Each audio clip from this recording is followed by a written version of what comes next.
Team India మాజీ సారథి Mahindra Singh ధోనీకి world వైడ్గా ఎంతో మంది అభిమానులు ఉన్నారు. అలాంటి వ్యక్తికి భారత జట్టులో ఆయనతో కలిసి ఆడిన వారు మరింత గౌరవం ఇస్తారు. ధోని తమ మార్గదర్శి అని గర్వంగా చెప్పే క్రికెటర్లలో యువ వికెట్ కీపర్ రిషబ్ పంత్ మొదటి స్థానంలో ఉంటాడు. ఇండియా టీంకు 2 సార్లు ప్రపంచ కప్ను అందించిన గొప్ప కెప్టెన్గా ఎంఎస్ ధోని చిరస్థాయిగా నిలిచిపోతాడని ప్రశంసించారు. ధోనీని రీప్లేస్ చేయడం చాలా కష్టం, ఆ దిశగా తాను ప్రయత్నిస్తున్నానని తెలిపాడు. ఇక ధోని ఈ దేశానికి హీరో, కానీ నేను వ్యక్తిగతంగా క్రికెటర్గా ఆయన నుంచి ఎన్నో అంశాలను నేర్చుకున్నాను.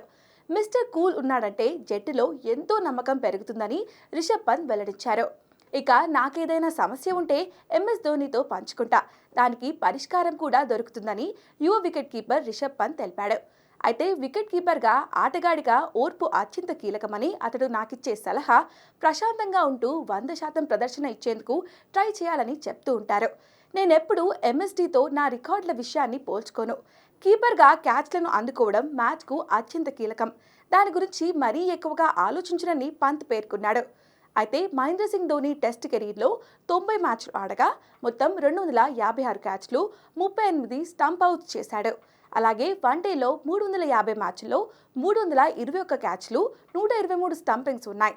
ఇక 98 టీ20లో ఆడిన ఎంఎస్ ధోని 57 క్యాచ్లు అందుకోగా 34 స్టంపింగ్ అవుట్స్ ఉన్నాయి.